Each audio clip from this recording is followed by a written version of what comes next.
What a day of racing at the 2024 Tour de France, Stage 11. If you think you would just tune in for the Pyrenean stages or for the Alpine stages, well, you would have missed out today here in the Massif Central, in the center of France. It's this lumpy, bumpy, rough, rugged terrain, and it presented us a beautiful stage today. And well, it's Jonas Vingegaard who got it over Tadej Pogacar. And surprise, surprise, it was Jonas taking the sprint over Tadej Pogacar. Many of us, myself included, didn't think that was possible. Watching those final meters, the final kilometer, we thought Tadej's got this locked up. That's why Tadej didn't attack again in the final kilometers. But Jonas got it over Tadej. Tadej misjudged the sprint, he said. And Jonas, he said he surprised himself winning the sprint. With it, he'll take some bonus seconds, and he's gonna take a lot of pride, a lot of confidence going into the next stages. He's still 1 minute 14 down on the GC, but that's gonna be a big blow to the morale of Tadej Pogacar, who's still the race leader in the Maillot Jaune. Now let's roll it back, 211 kilometers on tap today, 4,000 meters of climbing. And just to let you know, that's the same as some of those big mountains we face in the Pyrenean mountain range or in the Alpine mountain ranges. We had an escape group of 10 riders going free early on, and those 10, they would work well together, but they would never survive. And at 33 kilometers out on the third last climb, there were 6 climbs on the day. A Cat 1 climb was the most serious climb, and that was that third last climb. We had some Cat 4 climb in there, a 3s and a 2s.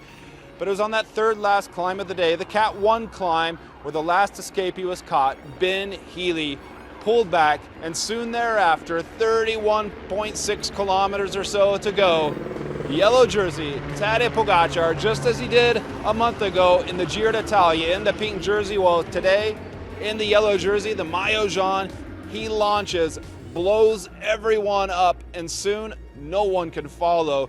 We did see a good Primoz Roglic today, riding strong. Remco Evenepoel was put on the ropes, Jonas Vingegaard less so, but they were all cracked eventually and all having to limit their losses and ride within themselves not to blow up and trying to stay with Tadej over the Puy-Marie, that third last climb. Descent, back up to the top of another one and 2 more climbs to go. At the top, Pogacar had 11 seconds over Vingegaard, 17 over Roglic, 31 seconds over Remco. On the descent, Primoz and Remco came together and eventually they would pick up Vingegaard. Then on the next climb, even after some help from his old teammate, Vingegaard, with the help of Primoz, they were doing turns together. Vingegaard was able to ride away from the others. Jonas chasing Tadej alone, and guess what? He would catch him right before the top of that second last climb. And remember, you'd see on the stage profile, there's a B on the top of that climb. Well, that signifies bonus seconds. On some of these climbs in the Tour de France, the organizers dished out some bonus seconds. 8, 5, 2. Tadej saw him coming. He waited. When he was there, he regrouped himself and shot up ahead and won the sprint ahead of Jonas at the top of the climb to pick up 3 extra seconds over Jonas, the 8 to the 5. Remco would get the bonus seconds, the last remaining, over Primoz, and then they would go down that descent, racing here towards the finish. Up ahead, those two, Jonas and Tadej, they would never go apart again. They would stay together all the way to the finish line until we had that crazy sprint finish, and it was a dicey descent till we got to the last kicker up here to the finish line. We're in Les Lorient, a ski resort, and today hosting a beautiful bike race, and there, a beautiful sprint as well. We thought maybe Tadej would attack and try to crack Jonas before the finish line, but then he waited, and yeah, that made more sense when we thought about it. He was saving himself, because in theory, Tadej's a better sprinter than Jonas.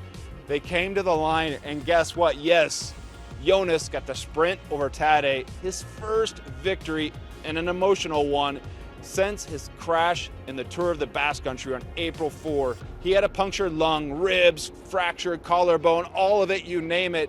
He had to fight his way back to be here. There was some doubt, a lot of doubt, whether or not he'd even be racing the Tour de France after having won the last 2 years. But yes, he did start, and yes, he's here to fight and take it to Tadej. With those bonus seconds calculated in the mixture of the second last climb and at the finish, Tadej now leads by 1 minute 14 over Jonas Vingegaard.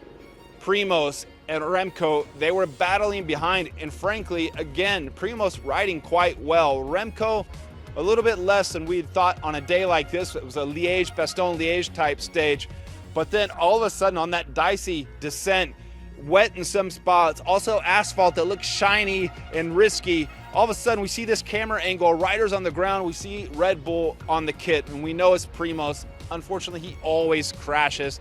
And yes, he was down, got back up. The cameras were on the 2 leaders up front, watching the sprint victory of Jonas over Tadej. And then over the line, I followed Primoz. You could see he had a little bit of rip on his left hip there. Shorts ripped a little bit. It didn't look too bad, thankfully so. He was on the bus, wouldn't come out to speak. He needed to get some attention from the doctor. We spoke to the Team DS Enrico Gasparotto, who explained, also the other DS, Ralf Altag, explained that the 3K rule was applied today on this mountainous stage, and they explained that over the race radio even before the crash happened today. So that's why you're going to see in the race results today, Primoz will have that same time as Remco. When we look at the standings, I still haven't seen them. The internet connection is really bad up here, but that's what we should see in the reflection of the stage results today. Also, we want to keep an eye out on Wout van Aert, the big man, the Belgian from Visma Lease Bike, because he had a crash around 46 kilometers out or so, and he's down there at the medical van right now. Helicopters buzzing all around. He's down there getting checks. Hopefully the x-rays will come out clean and he's okay to finish. I saw him cross the line. He had a lot of blood on his left side. Also an Intermarché rider, I think it was, he was pretty banged up as well. Cycling is a tough sport, especially out here in the massive Centrale of France. But today it was Jonas, the toughest of the bunch, and answered Remco's questions. Who has the balls? Well, today it was Jonas Vingegaard winning at Les Lorient, stage 11 of the 2024 Tour de France.